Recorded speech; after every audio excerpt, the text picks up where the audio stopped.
कसम से बिल्कुल दिल नहीं कर रहा काया। तुम्हारे इसरार पर आई हूँ। तुम्हें लगता है तुम्हारा ये प्लान कामयाब होगा? क्या करूं परवीन, तुमने कोई और रास्ता छोड़ा है क्या? तुम अपने इतने सारे काम छोड़कर आई हो, इसके लिए वाकई में तुम्हारा बहुत शुक्रिया।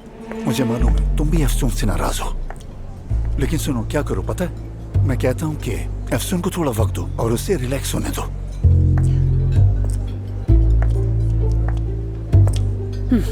अफसोस, अफसोस है तुम दोनों पर। वाकई मुझे फोन पर तुम ये कहते हो कि हमें अपने बेटे के बारे में एक अहम बात करनी है, तो मैं दौड़ी चली आती हूँ और ये सब कुछ देखना पड़ रहा है। वाकई तुम तो अपनी सारी हदें पार कर चुके हो काया। सबा प्लीज बैठ जाओ, मैं बात करना चाहती थी तुमसे। तो तुम बात करना चाहती थी? तो परवीन, आखिरकार सच बताओगी मुझे? हाँ बिल्कुल।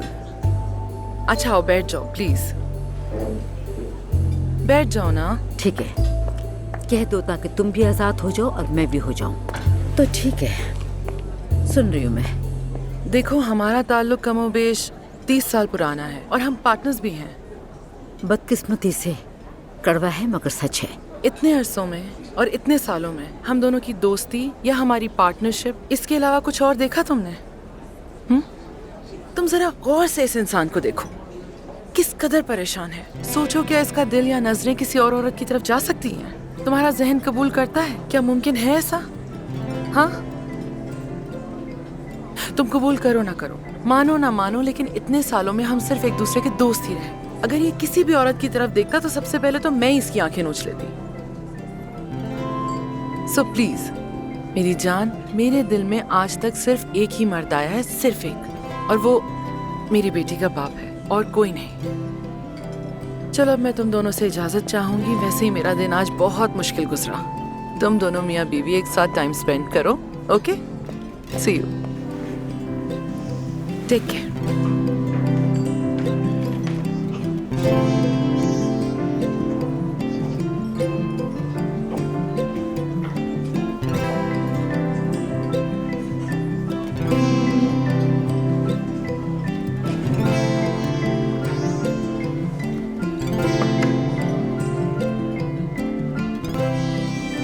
सबा देखो, परवीन ने जो कुछ कहा बिल्कुल सच है।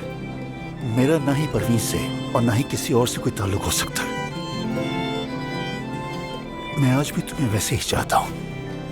और तुम हमेशा क्या कहती हो? हाँ, आंखें कभी झूठ नहीं बोलती। तो फिर देखो मेरी आंखों में, क्या ये तुमसे झूठ बोल सकती हैं? मैं तुम्हें बहुत चाहता हूं।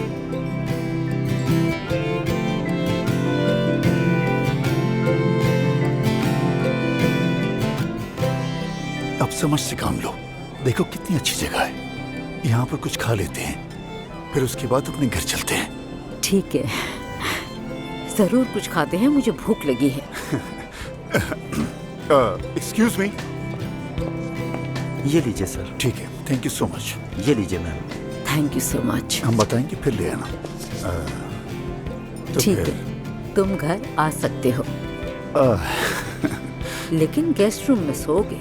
तुमने मुझे बहुत तंग किया, मैं भी इतनी आसानी से नहीं मानूंगी। चलो ठीक है, ये भी गनीमत है।